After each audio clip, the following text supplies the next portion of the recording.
بسم اللہ الرحمن الرحیم۔ السلام علیکم۔ دوزخ میں عورتوں کی کثرت کیوں ہوگی؟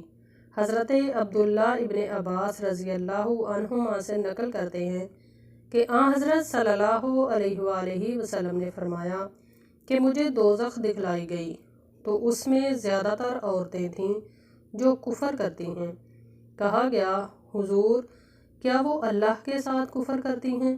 تو آپ صلی اللہ علیہ وآلہ وسلم نے فرمایا کہ خاوند کی ناشکری کرتی ہیں اور احسان کی ناشکری کرتی ہیں۔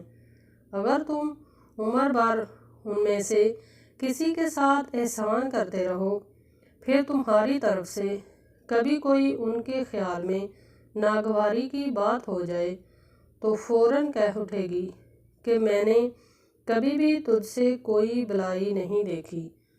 استغفر اللہ۔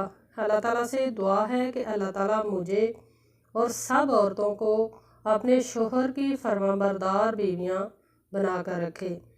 شرح میں لکھتے ہیں حضرت امام المحدثین یہ بتلانا چاہتے ہیں کہ کفر دو طرح کا ہوتا ہے۔ ایک تو کفر حقیقی ہے جس کی وجہ سے آدمی اسلام سے نکل جاتا ہے، اور دوسرے بعض گناہوں کے ارتکاب پر بھی کفر کا لفظ بولا گیا ہے، مگر یہ کفر حقیقی سے کم ہے۔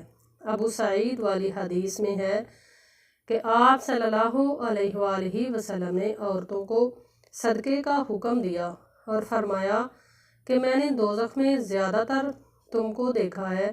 انہوں نے پوچھا کیوں؟ آپ صلی اللہ علیہ وآلہ وسلم نے فرمایا کہ تم لعنت بہت کرتی ہو اور خاوند کا کفر یعنی ناشکری کرتی ہو۔ اللہ تعالیٰ سے دعا ہے کہ اللہ تعالیٰ خاوند کی نافرمانی سے بچا کر رکھے۔ آمین یا رب العالمین۔